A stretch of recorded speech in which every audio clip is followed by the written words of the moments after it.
কৃষ্ণের যা কই তাই করছে, অর্জুন কইছে তুমি গুলি করো, তাই করছে। হ্যাঁ, তাহলে কি আমাদের যদি কৃষ্ণ ভক্ত আমাদের মিথ্যা কথা বলা যাবে? তো বুঝেন, একটু উপলব্ধি করেন যে আসলে ভগবত ধামে কিভাবে একদম সৎ। হ্যাঁ, সৎ কিভাবে হয়ে যাবো? আমার ভিতরে যে সৎ গুণ আছে, আমি কি করলে আমি যদি কৃষ্ণের ভক্ত হই, হৃদয়ে কৃষ্ণকে রাখি, কৃষ্ণকে ভালোবাসি, তাহলে কি আমি মিথ্যা কথা? যে হৃদয়ে কৃষ্ণ থাকে সে তো মিথ্যা কথা বলতে আসবে না, বলতে পারবে না, আগে বাধা ভরে যাবে, কথাটা বলা যাবে। যেরকম আপনারা যদি মনে করেন যে ভক্ত হয়ে গেলে আপনারা যদি কাউকে মারতে যান, আপনার একটা বাধা হয়ে না, এই কাজটা করা উচিত না। হ্যাঁ, আপনারা যারা বাড়ি ঘরে মনে করেন যে সংসারে আপনারা যারা কিছু জীব হত্যা করে, মুরগি টুরগি মারার অভ্যাস আছে না অনেকে, আপনি যখন ভক্ত হয়ে যাবেন আপনারা মারতে পারবেন। আমি তো আগে কত ক্ষেত বনছি, কত অনেক শাকসবজি আবাদ করছি। হ্যাঁ, ইদানিং আমাদের মন্দিরের পাশে একটা শাকসবজি ক্ষেত করতেছে, আমি গিয়েছি, পরে কিছু গাছ উঠাইতে। হ্যাঁ, আমার গাছ উঠাইতে ভালো লাগতেছে না, যেহেতু গাছটা ঘাস, কিন্তু গাছ উঠাইতে মন যায় না। গাছ খেয়ে আসলে গাছ তোলাইলে এই গাছটা একটা কষ্ট এরকম লাগে। তাই বুঝলেন আসলে কি, মানুষ যখন ভক্ত হয়ে যায় তখন জীব হত্যা করতে তার ভালো লাগে না। তার মানে কি ধীরে ধীরে সে পবিত্র হয়ে যেতেছে, সে পবিত্র হচ্ছে।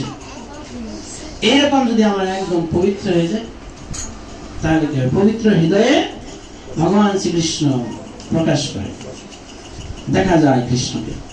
আয়নায় যদি ময়লা থাকে মুখটা ভালো দেখা যায়, কিন্তু আয়নাটা ভালো করে একটু জল দিয়ে কাপড় দিয়ে পরিষ্কার করে চকচকা থাকে, তাই না? এরকম আমাদের হৃদয়ের মধ্যে নানা রকমের কামনা বাসনা জন্মেছে।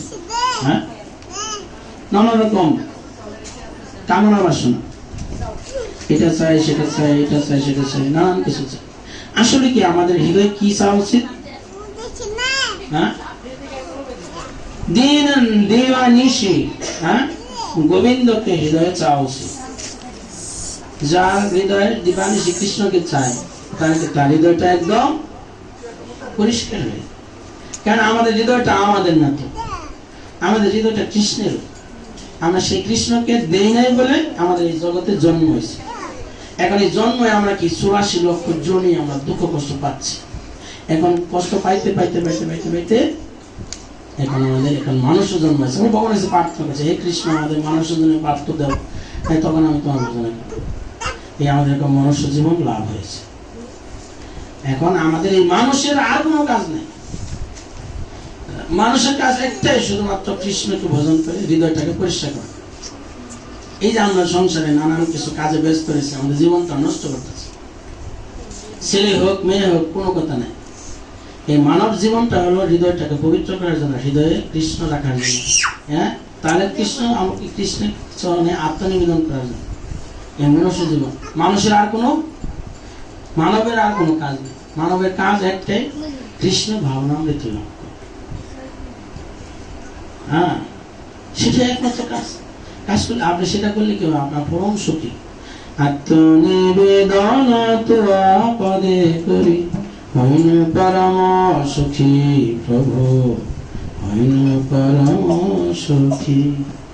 দুঃখ দূরে গেল, চিন্তা না রহিল, সদিগে আনন্দ দেখি, সদিগে আনন্দ দেখি। সদিকে আনন্দ হবে কখন?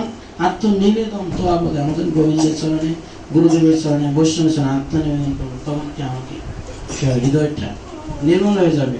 হ্যাঁ, সমস্ত দুঃখ দূরে চলে যাবে। আমার দুঃখ দূরে চলে যাওয়ার জন্য আমরা কত কিছু করি, সংসার করি, হ্যাঁ, স্বামী লই, স্ত্রী লই, ছেলে সন্তান চাই, কত কিছু চাই, তাকে দুঃখ দূরে যায় না। আমাদের আর কি আরো বেড়া লাগে।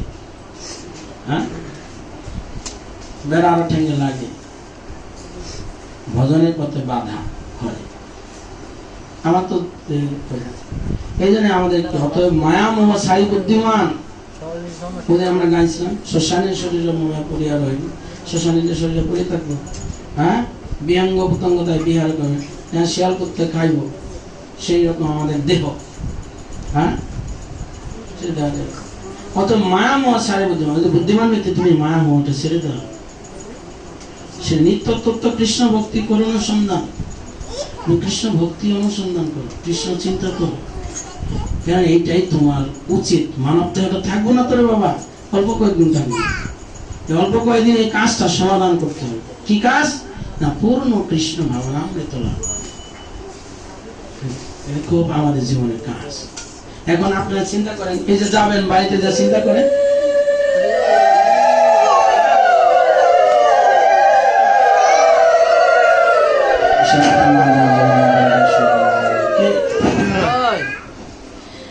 এখন বুঝলেন, বাড়িতে যে চিন্তা করবেন, কি চিন্তা?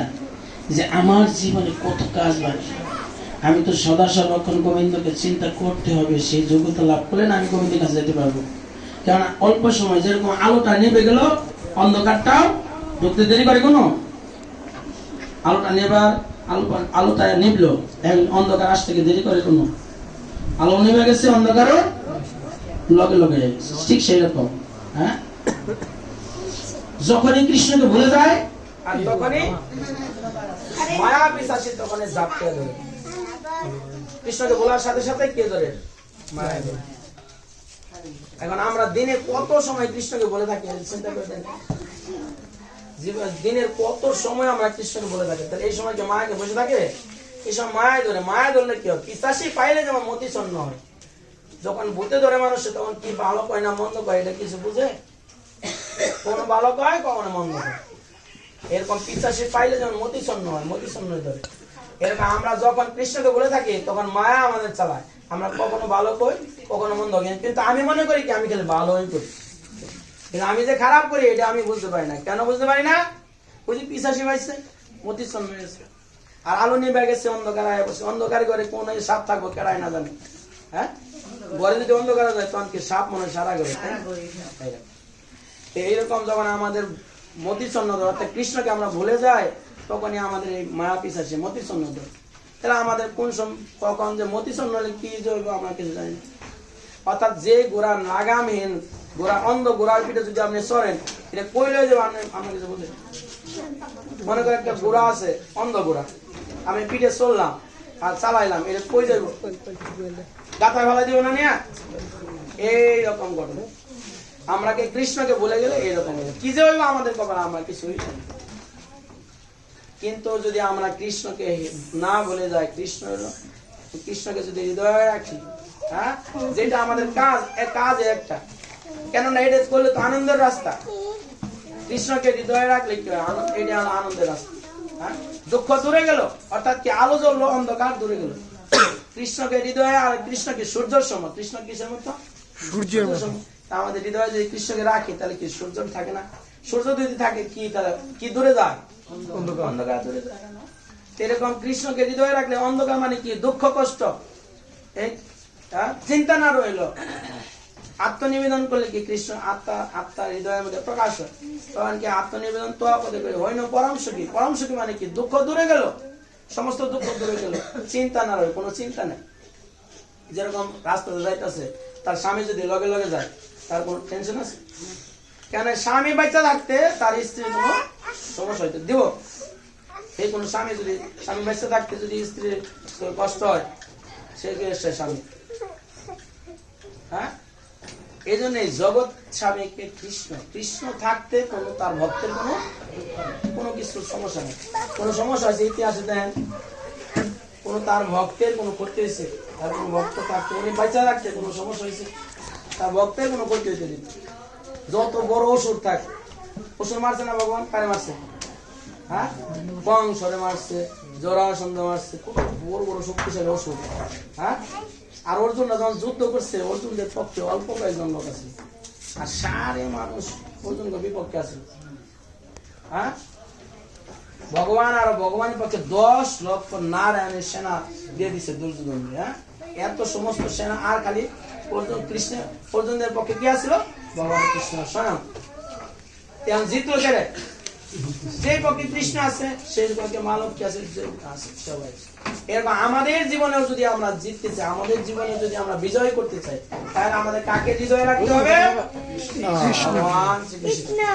হ্যাঁ, আর এখন ভগবান শ্রীকৃষ্ণ কিভাবে আছেন? নাম রূপে। হ্যাঁ, কলিযুগে নাম রূপে কৃষ্ণ অবতার শাস্ত্রে আছে। এই জন্য সেই নামটা কি? হরে কৃষ্ণ কৃষ্ণ কৃষ্ণ হরে হরে, হরে রাম রাম রাম।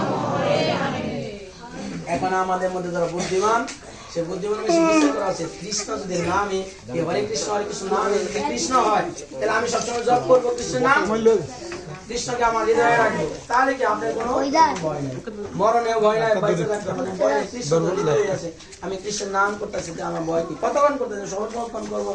হ্যাঁ, রাস্তাঘাটে, পথে, মন্দিরে, রানতে, বাড়তে, শুইতে, ঘুমাইতে, সবসময় হরে কৃষ্ণ হরে হরে রাম। সর্বশক্তি করে দিল নামেতে বিবাদ। এই কৃষ্ণের সমস্ত শক্তি নামের মধ্যে। কিরকম শক্তি? জগৎটা চালাইতে কত শক্তি লাগে, সব শক্তি কি নামের মধ্যে আছে। এই নামটাকে একটা জাদু মন্ত্র। হ্যাঁ, মানুষের জাদু দেয়, জানেন? অমুকের সব শেষ হয়ে যেতে হবে, জাদু করছে। হ্যাঁ, এই সমস্ত ভগৎ জাদু তোমার সব হাওয়া হয়ে যাবে যদি কি করে? মহামন্ত্র যদি জপ করে হরে কৃষ্ণ হরে কৃষ্ণ কৃষ্ণ হরে রাম হরে রাম। আমাদের কোন ইসলামের বক্তব্য কেউ শুনছেন জাদু টোনা আছে? শুনছেন কে? তোমার জাদু টোনা আছে? জীবনেও নাই। কেন? এই সময় জাদু টোনা কোন কামই করতো কেন করতো না? এই যে আমরা হরে কৃষ্ণ কৃষ্ণ কৃষ্ণ হরে রাম রাম রাম জপ করতে থাকি। এই জন্য এইসব জাদু টোনা কোনো লাভ নেই। হ্যাঁ, আপনারা যদি এই সমস্ত জাদু টোনা মনে থেকে বাঁচতে চান, এই হরিনাম করেন, হরে কৃষ্ণ কৃষ্ণ কৃষ্ণ কৃষ্ণ। বিশ্বাস না হয় কইরা দেখেন, শান্তি লাগে। বিশ্বাস যদি না হয় আপনি এটা করেন, দেন আমি জাদু টোনা ধরে 1 কোটি মাইল দূরে থাকবে। সব কিছু সব ভূত বান্দর 1 কোটি মাইল দূরটা ঘুরবো, 1 কোটি মাইলের ভিতরে রাখবে। বুঝলেন? তাহলে এটা আমাদের করা উচিত, এটা আমাদের গ্রহণ করা উচিত না। আমি জীবনটা শান্তি। হ্যাঁ, কি করব? এই কৃষ্ণকে জীবনে গ্রহণ করব, আর কৃষ্ণ নামকে জীবনে গ্রহণ করব। বিপদ হই নাই। হ্যাঁ, যে মন চায় যেত যত আমলিগ বিএনপি যত পার্টি মারি কেউ আমাদের কিছু করতে পারবে কিভাবে? হ্যাঁ, যখন এলো শিবাস ঠাকুরের ঘরে, শিবাস ঠাকুর তখন শিবাস ঠাকুরের ঘরে প্রতিদিন আর এরকম কাজের কাছে বিচার দিচ্ছে পাড়ার প্রতিবেশী। এই শিবাস ঠাকুরের হলো যত ঘটনার মূল। এই শিবাস ঠাকুরের ঘরে মহাপ্রভুর জায়গা দিছে, আর রাত করে তারা নানান রঙের কি যে করে, হ্যাঁ, মদ গাঞ্জা খায়। এটা কইছে কাজের কাছে যে আপনার এই দেশের মধ্যে একটা ভেজাল লাগাই দিচ্ছে শিবাস ঠাকুর। তখন শিবাস ঠাকুরের খবর দিছে, এই তোমার বাড়ির সমস্ত ছেলে মেয়ে ধরে নিমো আগামীকাল, এটা খবর দিছে। তখন তো শিবাস ঠাকুর চিন্তা করছে, এই যে রাজা, মুসলমান রাজায় ধরে রাখে, জলে ডুববে, গঙ্গায় ডুববে, মরে যাবে। হ্যাঁ, আর সবার মন খারাপ।